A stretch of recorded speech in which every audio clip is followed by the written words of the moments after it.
پھر ان کی ساری جماعت اٹھ کر اسے پیلاطس کے پاس لے گئی اور انہوں نے اس پر الزام لگانا شروع کیا کہ اسے ہم نے اپنی قوم کو بہکاتے اور کیسر کو خراج دینے سے منع کرتے اور اپنے آپ کو مسیح بادشاہ کہتے پایا۔ پیلاطس نے اس سے پوچھا، کیا تو یہودیوں کا بادشاہ ہے؟ اس نے اس کے جواب میں کہا، تو خود کہتا ہے۔ پیلاطس نے سردار کہنوں اور عام لوگوں سے کہا، میں اس شخص میں کچھ قصور نہیں پاتا۔ مگر وہ اور بھی زور دے کر کہنے لگے، یہ تمام یہودیہ میں بلکہ گلیل سے لے کر یہاں تک لوگوں کو سکھا سکھا کر ابھارتا ہے۔ یہ سن کر پیلاطس نے پوچھا، کیا یہ آدمی گلیلی ہے؟ اور یہ معلوم کر کے کہ ہیرودیس کی عملداری کا ہے، اسے ہیرودیس کے پاس بھیجا، کیونکہ وہ بھی ان دنوں یروشلم میں تھا۔ ہیرودیس یسوع کو دیکھ کر بہت خوش ہوا، کیونکہ وہ مدت سے اسے دیکھنے کا مشتاق تھا، اس لیے کہ اس نے اس کا حال سنا تھا اور اس کا کوئی معجزہ دیکھنے کا امیدوار تھا، اور وہ اس سے بہتری باتیں پوچھتا رہا، مگر اس نے اسے کچھ جواب نہ دیا۔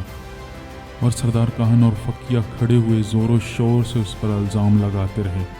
پھر ہیرودیس نے اپنے سپاہیوں سمیت اسے ذلیل کیا اور ٹھٹھوں میں اڑایا اور چمکدار پوشاک پہنا کر اس کو پیلاطس کے پاس واپس بھیجا۔ اور اسی دن ہیرودیس اور پیلاطس آپس میں دوست ہو گئے، کیونکہ پہلے ان میں دشمنی تھی۔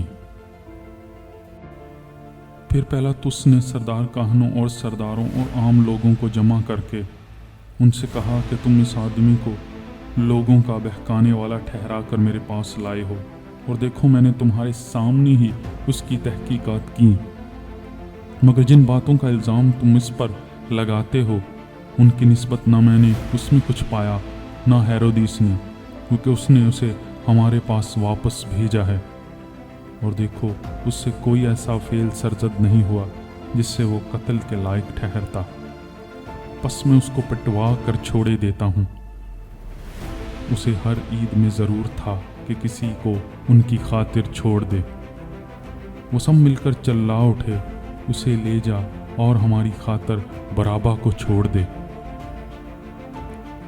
یہ کسی بغاوت کے باعث جو شہر میں ہوئی تھی اور خون کرنے کے سبب سے قید میں ڈالا گیا تھا، مگر پیلاطس نے یسوع کو چھوڑنے کے ارادہ سے پھر ان سے کہا، لیکن وہ چلا کر کہنے لگے کہ اس کو مصلوب کر، مصلوب۔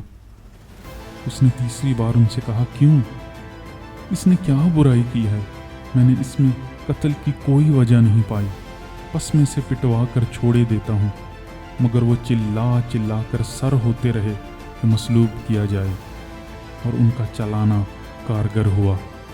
پس پیلاطس نے حکم دیا کہ ان کی درخواست کی موافق ہو، اور یہ شخص بغاوت اور خون کرنے کے سبب سے قید میں پڑا تھا، جسے انہوں نے مانگا تھا اسے چھوڑ دیا، مگر یسوع کو ان کی مرضی کے موافق سپاہیوں کے حوالہ کیا۔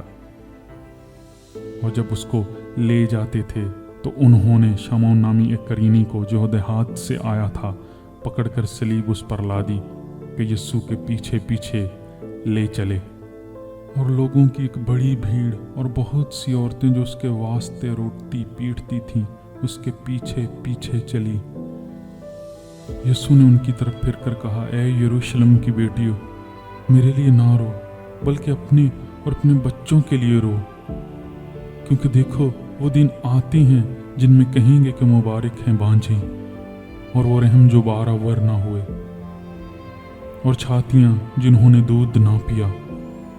اس وقت وہ پہاڑوں سے کہنا شروع کریں گے کہ ہم پر گر پڑو،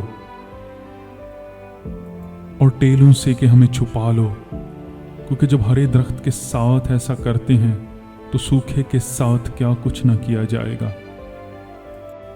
اور دو اور آدمیوں کو بھی جو بدکار تھے لیے جاتے تھے کہ اس کے ساتھ قتل کیے جائیں۔ جو وہ اس جگہ پر پہنچے جسے کھوپڑی کہتے ہیں تو وہاں اسے مصلوب کیا، اور بدکاروں کو بھی، ایک کو دہنی اور دوسرے کو بائیں طرف۔ یسوع نے کہا، اے باپ، ان کو معاف کر، کیونکہ یہ جانتے نہیں کیا کرتے ہیں۔ اور انہوں نے اس کے کپڑوں کے حصے کیے اور ان پر کرا ڈالا اور لوگ کھڑے دیکھ رہے تھے، اور سردار بھی ٹھٹھے مار مار کر کہتے تھے، اس نے اوروں کو بچایا، اگر یہ خدا کا مسیح اور اس کا برگزیدہ ہے تو اپنے آپ کو بچائے۔ سپاہیوں نے بھی پاس آ کر اور سرکہ پیش کر کے اس پر ٹھٹھا مارا اور کہا، اگر تو یہودیوں کا بادشاہ ہے تو اپنے آپ کو بچا، اور ایک نوشتہ بھی اس کے اوپر لگایا، یہ یہودیوں کا بادشاہ ہے۔ پھر جو بدکار صلیب پر لٹکائے گئے تھے ان میں سے ایک اسے یوں تانا دینے لگا کہ کیا تو مسیح نہیں؟ تو اپنے آپ کو اور ہم کو بچا۔ مگر دوسرے نے اسے جھڑک کر جواب دیا کہ کیا تو خدا سے بھی نہیں ڈرتا، حالانکہ اسی سزا میں گرفتار ہے، اور ہماری سزا تو واجبی ہے کیونکہ اپنے کاموں کا بدلہ پا رہے ہیں، لیکن اس نے کوئی بیجا کام نہیں کیا۔ پھر اس نے کہا، اے یسوع، جب تو اپنی بادشاہی میں آئے تو مجھے یاد کرنا۔ اس نے اس سے کہا، میں تجھ سے سچ کہتا ہوں کہ آج ہی تو میرے ساتھ فردوس میں ہوگا۔ پھر دوپہر کے قریب سے تیسرے پہر تک تمام ملک میں اندھیرا چھایا رہا اور سورج کی روشنی جاتی رہی۔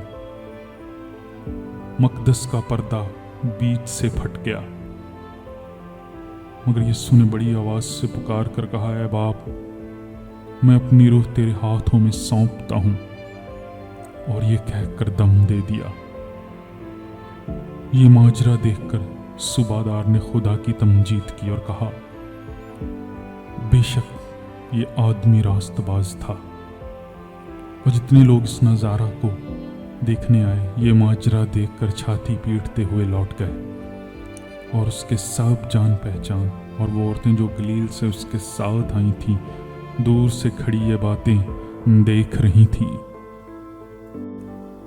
اور دیکھو، یوسف نام ایک شخص مشیر تھا جو نیک اور راست باز آدمی تھا، اور ان کی صلاح اور کام سے رضامند نہ تھا۔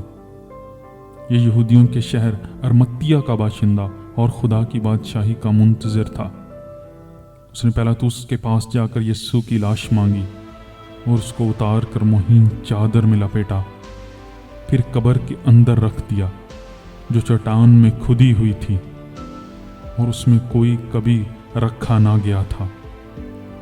وہ تیاری کا دن تھا اور سبت کا دن شروع ہونے کو تھا، اور ان عورتوں نے جو اس کے ساتھ گلیل سے آئی تھی پیچھے پیچھے جا کر اس قبر کو دیکھا، اور یہ بھی کہ اس کی لاش کس طرح رکھی ہے،